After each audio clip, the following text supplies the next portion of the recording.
Who wants some money?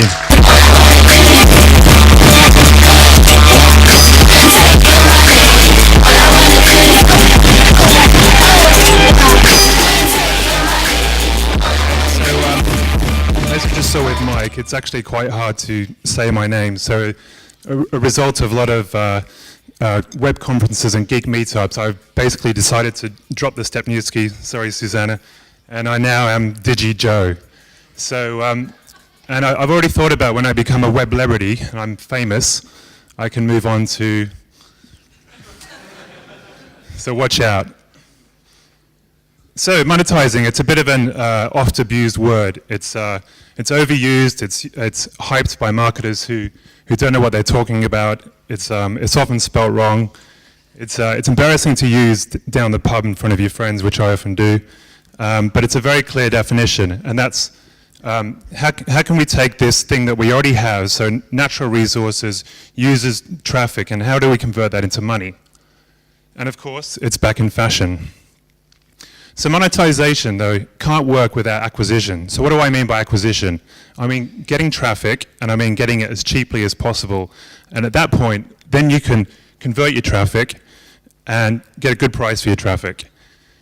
And so how do you get your traffic cheaply? That means use some cheaper forms of marketing. So SEO, email, social media marketing, PR and buzz. Now, Jason Calacanis actually said that SEO is bullshit.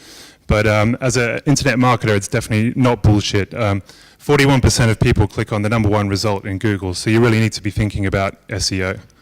And of course, if you have zero cost acquisition, this makes your job easier. You can probably work on a lower margin compared to your competitors.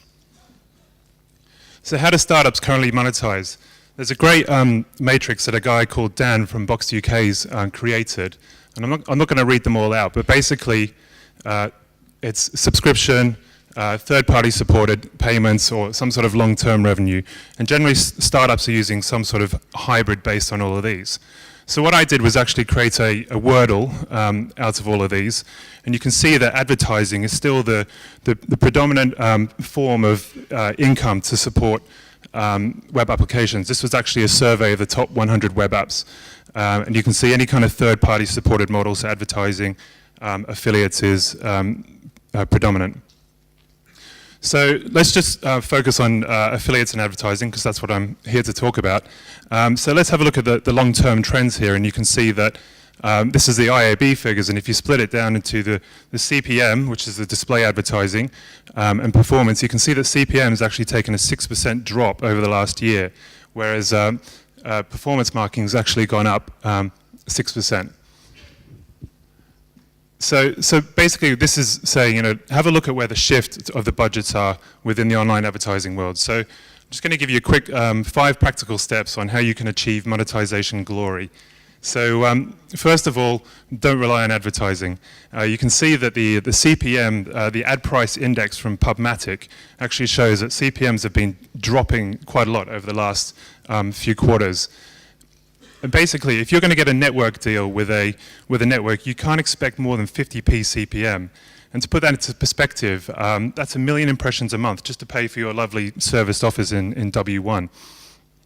CPC advertising is also, it can be poorly targeted and it can be low earnings per click. And basically, you're leaving money on the table.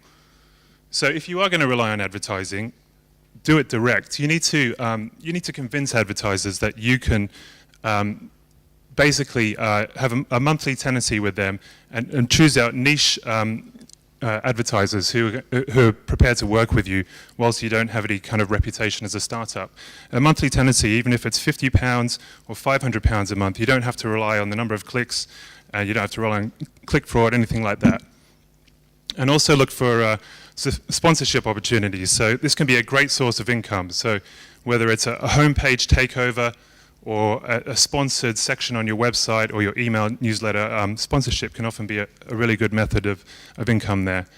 And choose sponsors, obviously, who you're genuinely passionate about. Because if you're going to write about these guys and you're going to stick them over your homepage and your users are going to see them, you need to be happy about writing about them. And also, creating interactive promotions can be really effective as well. So using contests or voucher codes or discounts, think about what's in it for the advertiser and how can it make it compelling for them. Can you post it to your list? Can you tweet about it? And, give them some value out of it, basically.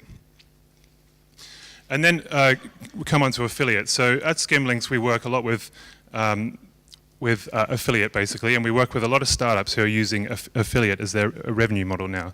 So, and there's some pretty good reasons why. There's low barriers to entry. It's quick to get going, and it can work well with lower traffic volumes. So if you're not relying on CPM advertising, you can do quite well with affiliate. And then it's also a bit more of a level playing field. So if you're a larger site with huge traffic volumes, you can command good CPM deals with the networks. Whereas affiliates are a lot more level. You can kind of get the same deals if you're getting conversion rates as those larger sites. And then just look at the figures. So there's a 13% year-over-year growth with affiliate compared to just a 9% overall growth with online advertising. So what that means is that there's more budgets, there's more merchants moving into affiliate, and basically these merchants are here to spend money to create content and basically help you earn commissions.